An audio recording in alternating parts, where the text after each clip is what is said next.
This is one of those cases where I'm absolutely sure that the book was much better than this film. Welcome back to another video of Everything Movies. I am Jefferson Coe and I will be reviewing The Amateur.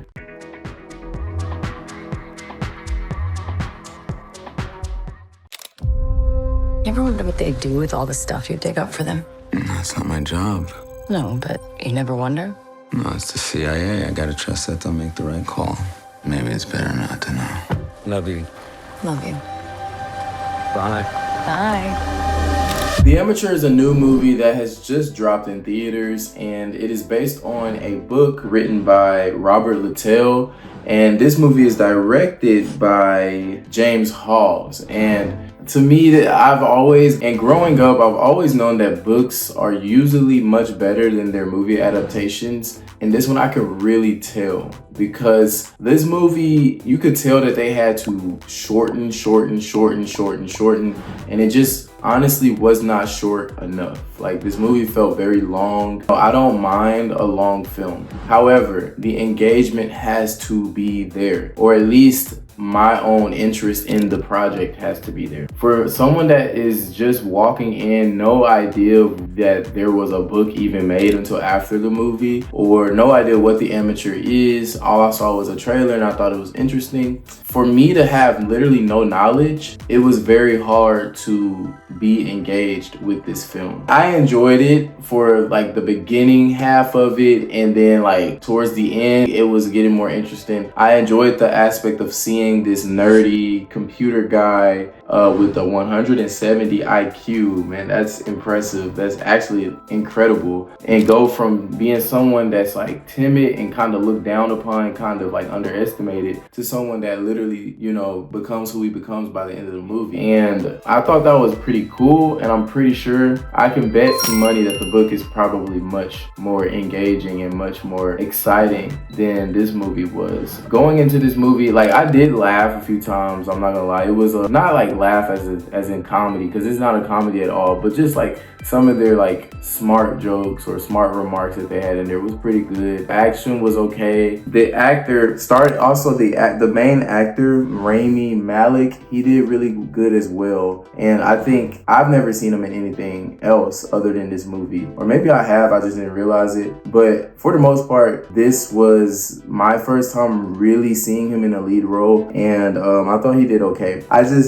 Like I said, the engagement, guys. The engagement. So the plot follows the main character Rami Malek plays. And this character, in the beginning of the story, he's with his wife, and basically his wife is eventually killed in the very beginning of the movie, and so that kind of what kicks off the plot. And so then he goes on this revenge mission where he's trying to find his wife's killers, and that's basically how the movie goes. Like, I don't want to spoil it, but then I also like don't really care too much, because it's one of those movies where I'm like, this is another one of those I should have waited until subscriptions to watch this, because the way that this movie was set up, I'm pretty sure I would have watched this, like, knowing me, probably would have watched this at home, probably would have fallen asleep, picked up on the movie the next day, probably would have fallen asleep again, and then finished the movie on the third day. I don't know. I'm weird like that, I know. I sometimes watch movies literally in that format, and plot was very, like, you have a great plot to work with. Like, most books turn into movies. The book has to be a banger for somebody to pick up this book and be like, I want to make this into a movie. And so, like, I just know the book is good, but it's just like, dang, like, I don't know, like, it's just hard to, I know how hard it can be to try to, well, I don't know, but I can imagine how parts might not be so fulfilling than others, because you cannot fit that entire book into a movie unless you want to make like a TV show or something. But even then, they have to trim down scenes and parts from the book, and not everything is explained, and so it's hard. I feel like only a few franchises were actually really successful in doing it, and obviously first that comes to mind is Harry Potter, and second that comes to mind is Hunger Games, you know? So I feel like those movies really, although like the books, in my opinion, the books are even still better with those projects as well. With Harry Potter and Hunger Games, I would say read the books, but the movies are still really good, and I feel like the movies still capture a lot lot of the magic from those books. And so this movie, I don't think it did. And normally when I watch a movie that is based off of a book, I usually feel inspired. I usually feel inspired to go and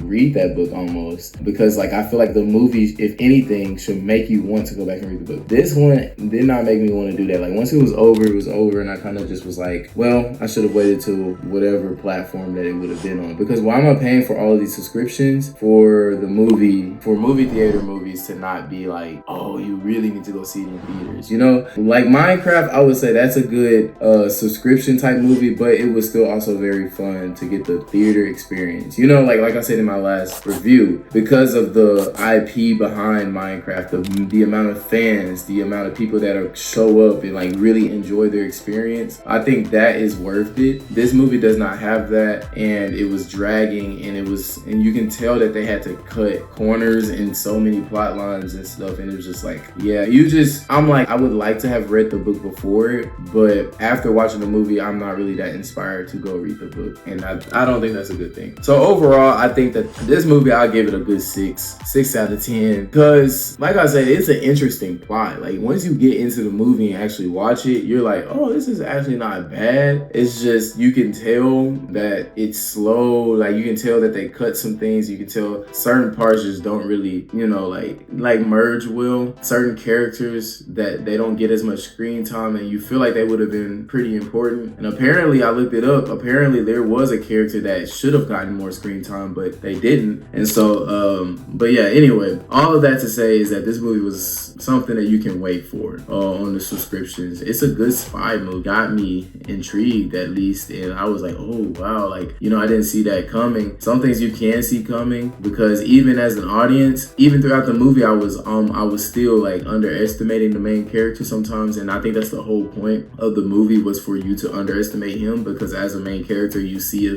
him as a weak person that doesn't have the guts to really take a life, or doesn't have the guts to really get his hands dirty in certain things, but you forget that he's super smart. And so at some point in the film, I was like, oh, how is he gonna get out of this? But then he would get out of it because of his wits. And so, yeah, I thought that was all pretty cool. I just wish, man, like it probably would have been even better if they just stretched this out in like a limited series, you know? A limited series would have been fun to experience, him going through like different, like, you know, targeting each killer, and then like finding each episode would be a different killer, or like maybe 2 episodes would be him trying to get one person, and then it would be a good limited series. And then I feel like that would have been much better. They could have gave characters more time. They could have, you know, just expanded on the story a little bit more. Other than that, I feel like this movie, like I said, you can wait. You don't have to go to theaters. And plus, so many other good movies are about to come out, like Sinners, Thunderbolts is coming out very soon, and then the summer is going to kick off. And this 2025 summer, I'm like really excited about it, because a lot of good movies, well, I think a lot of good movies are about to come out. I actually, if you are interested in hearing my most anticipated movies for this summer, I might just make a video for that, because I think that is, like, this summer could be a runner-up to 2023 summer. And I think 2023 summer had the best movies, hands down, for summer movies. But anyways, that is all for today's video. If you like this video, if you like this review, please like, comment, and share. Drop a comment below and tell me if you have seen this movie, if you are planning on seeing this movie, if you like the movie or if you didn't like the movie. I want to hear your thoughts, and let me know if what movies do you want me to review. I'm all ears. I really would like to give you all content that you actually would like to see. So just let me know. Also subscribe to my channel if you haven't already. I really appreciate all of the love, all of the comments, all of the likes that I've been seeing, and I'm very happy for the growth for this channel. I just cannot wait to see how far this channel will go. And thank you so much for that. I will see you all in the next video. Bye.